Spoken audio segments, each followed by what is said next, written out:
चित्रा, सब लोग आज ये तो जरूर बात कर रहे हैं कि बीजेपी की सीटें कितनी बढ़ गई, लेकिन थोड़ा इस पर भी बात करनी चाहिए कि कांग्रेस की सीटें कितनी कम हो गई। अब आप अगर स्क्रीन पर नजर डालेंगे तो मध्य प्रदेश में कांग्रेस को 49 सीटों का नुकसान हो रहा है, जो बहुत बड़ी बात है, और इसकी जिम्मेदारी कमलनाथ को तो उठानी ही होगी, कांग्रेस के नेतृत्व को भी उठानी होगी।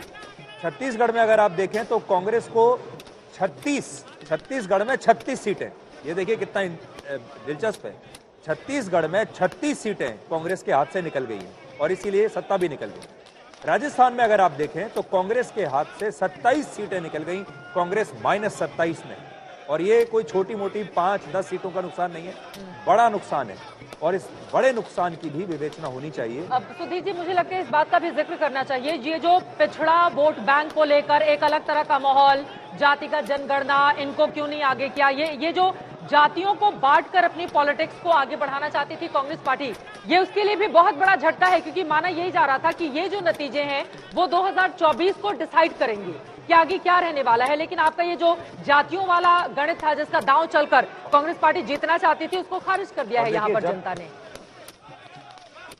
जब आपका घोषणा पत्र और आपके मुद्दे विज्ञापन एजेंसियां तय करने लगती हैं, जब आपका पूरा चुनाव प्रचार का स्वरूप क्या होगा वो एजेंसियां तय करने लगती हैं, तब ऐसा होता है जब पार्टी इस तरीके से भटक जाती है।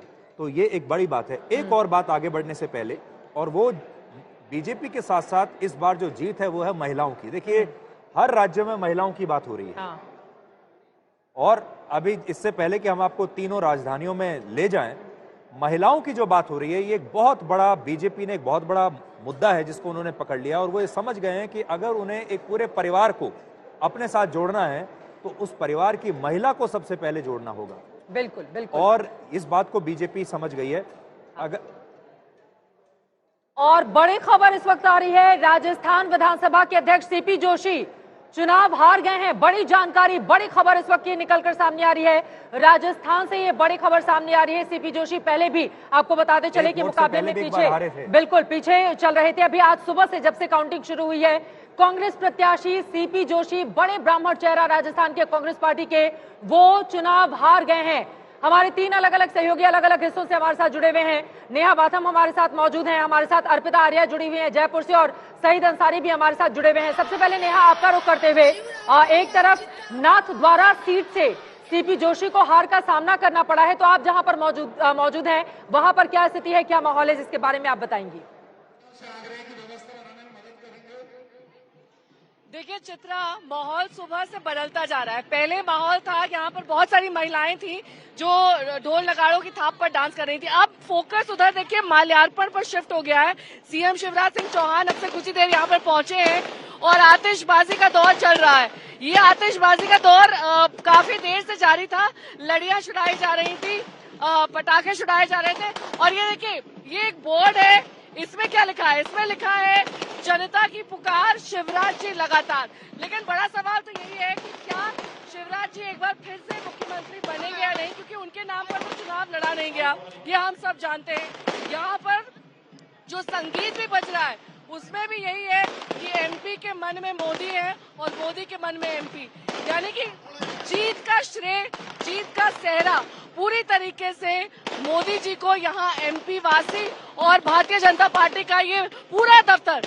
मेरे ठीक पीछे देखिए आतिशबाजी का दौर चल रहा है। ऊपर वाली ये आतिशबाजी है जो यहाँ का माहौल अपने आप में बयां कर रही है। थोड़ी देर बाद मिठाइयाँ भी आएंगी, थोड़ी देर बाद मुंह मीठा भी कराया जाएगा, लेकिन अभी फिलहाल ये पटाखे की गूंज आप सुन सकते हैं।